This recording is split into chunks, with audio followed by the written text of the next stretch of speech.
It's the real news. I'm Sharmini Perez coming to you from Baltimore. On Wednesday, the public protector of South Africa, through Lima Donsela, on a court order released her report on allegations of state corruption involving the president, Jacob Zuma. The report was examining allegations that Zuma and his family, plus many senior politicians and officials, allowed the Guptas to influence the appointment of ministers, including the finance minister. The Guptas are three immigrant brothers from India doing business in South Africa.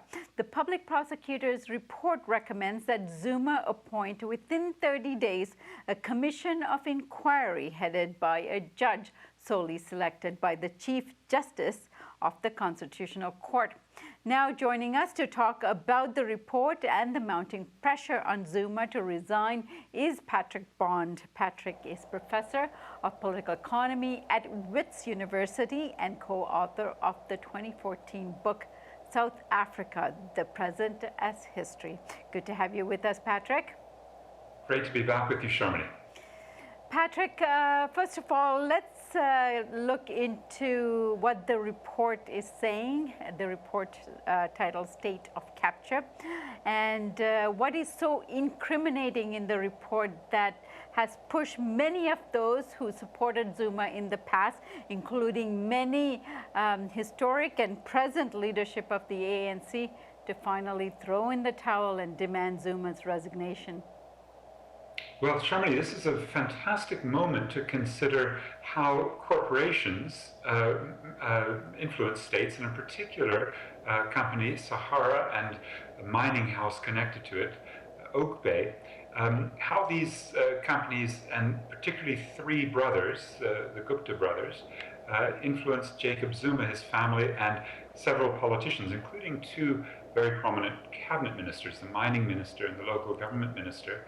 And the report, called State of Capture, is really the first documentation from within the state, a pretty powerful forensic report of what the media has mostly uncovered, but now is going to be very difficult to deny.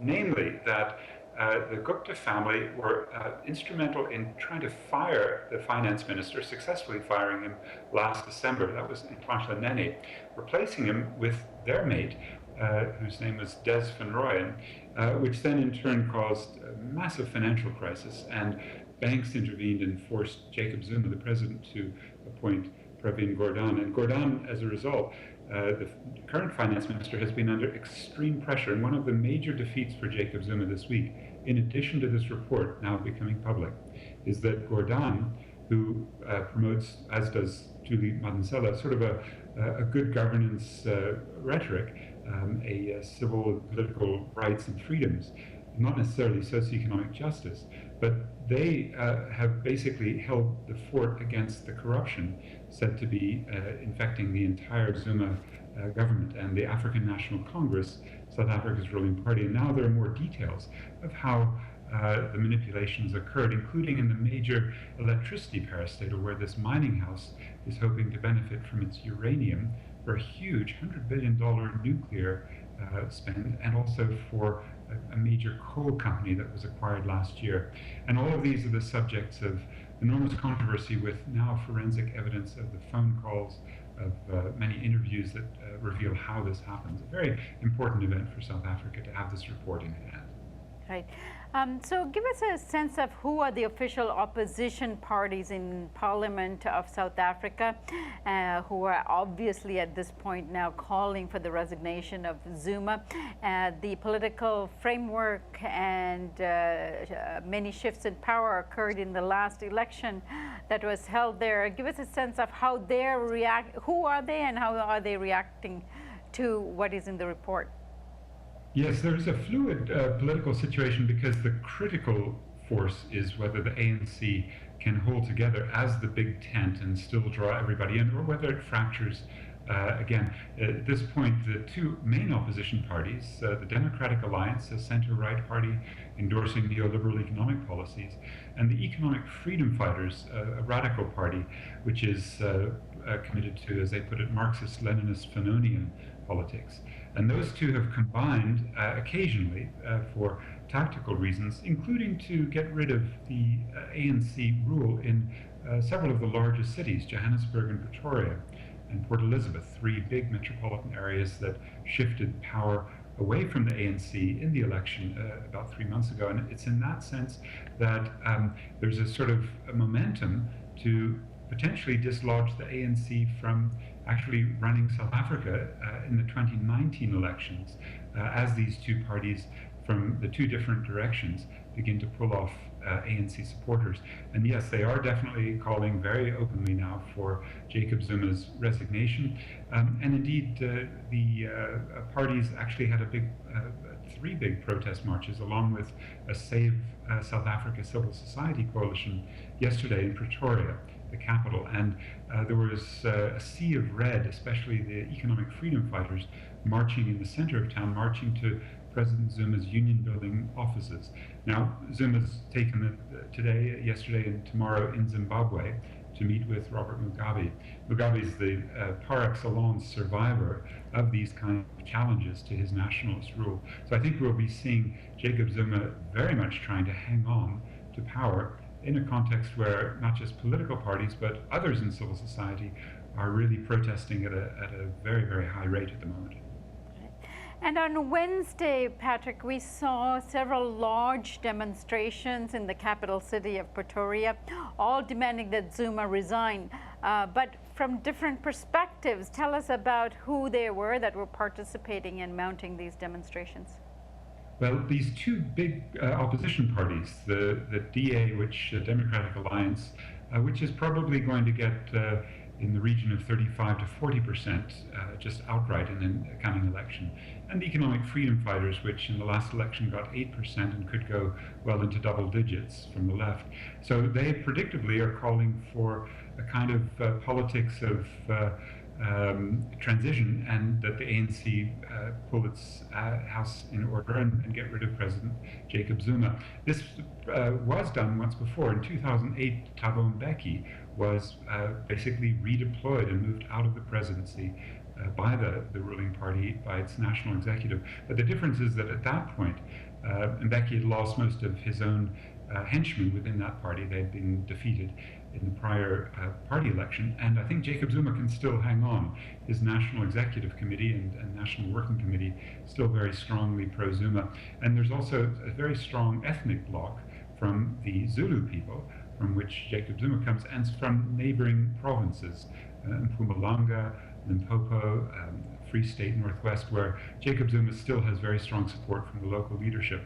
But it's the third group of the three protesters on Wednesday that's new. It's called Save South Africa, and it's really a sort of quickly knitted together coalition that extends from the biggest business people, including sort of whites who usually keep their head down and accumulate lots of capital and move it offshore, bankers and the like, to Treatment Action Campaign and other radical activists. The Treatment Action Campaign, famous for going up against Mbeki to get free medicines for HIV-positive people. So quite a wide and diverse group with very notable political figures there. That may not come to much, and I think we'll see a constellation that will include the right, center-right, DA, and the left, EFF, in Parliament, continuing to press Zuma, as they have for the last couple of years, on every occasion. For example, on his rural palace, where about $20 million worth of investments were made in swimming pools and other features that Zuma eventually had to repay with that sort of right-left combination of pressure in Parliament. But you know, it's really outside Parliament where the buzz is. The students who are still, even though they've lost their momentum, university students still protesting, they're threatening to disrupt examinations that are happening in the next few weeks. But I think most importantly, it's whether the trade unions get back. And as you know, they've split with the biggest union, the metal workers, moving away from the African National Congress alliance and the Congress of South African Trade Unions and the Communist Party, and actually with Zwelinzima Vavi, the most famous trade unionist, now beginning to get a new federation of dissident unions. So most importantly this week, in addition to the legal maneuvers, The biggest union within the government, second biggest, is NAHAW, the National Education, Health and Allied Workers, and they've also called this week for Jacob Zuma to resign, another significant breakaway from Zuma's powerful coalition that brought him to power back in 2009. And even some of the unions that were supporting Zuma until today is also calling for his resignation. You actually wrote about the nurses here. The National Education, Health and Allied Workers Union of nurses would this week have been very important, but also coming up will be discussions in the teachers union, the biggest union in the public sector, very strongly supportive of Zuma until recently, and the mine workers. Now, in addition to Congress of South African Trade Unions, allies of Zuma to put him into power against Mbeki back in 2008, the Communist Party was critical, and there are 200,000-300,000 members. Probably, it's safe to say, are now committed to fighting against Zuma from within, and the leadership have been putting out very strong statements against Zuma's connections to the Gupta family and all that it represents in terms of the crony capitalism that is seen to be destroying the economy. So in our state budget, which was just announced again last week with the finance minister not finding enough money for the students, they came only about 20% of the way to meet their demands. One of the reasons is that so much of the budget is lost to overcharging by these crony capitalists like the Gupta family and the companies. In fact, the Treasury, the Finance Ministry has said about 35% of every rand that's spent is on procurement is lost to this kind of overcharging, which often takes the name Black Economic Empowerment, but is a sort of a very heavy tax to make a few people very wealthy. And I think it's that bigger cancer of a corruption of corporates that have influenced the South African government. The big traditional white corporates, many of which have relocated to London in the last 15 years, plus the new black corporates.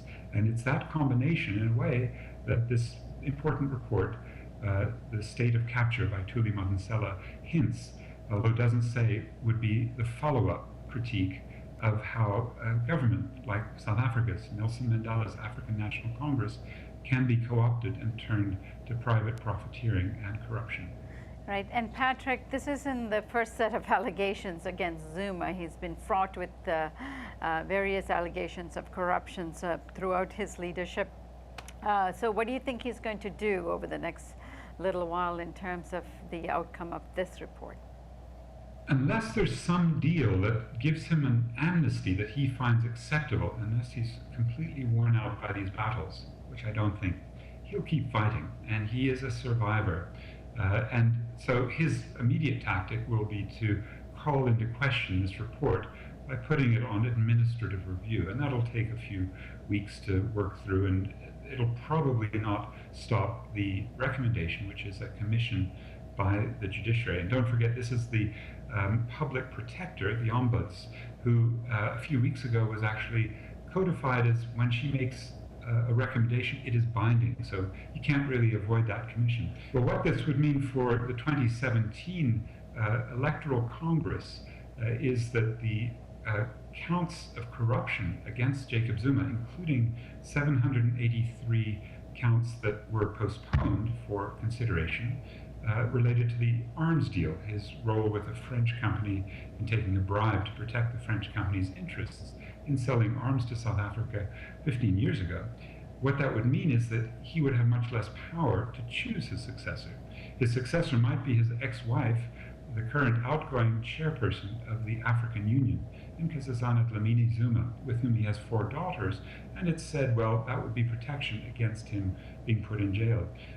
The other frontrunner is the deputy president, Cyril Ramaphosa, the former mine worker leader who himself is under very serious questioning in the society for his role in the Marikana massacre of 2012, where as a Lonmin company director and co-owner, he was emailing the police to come in.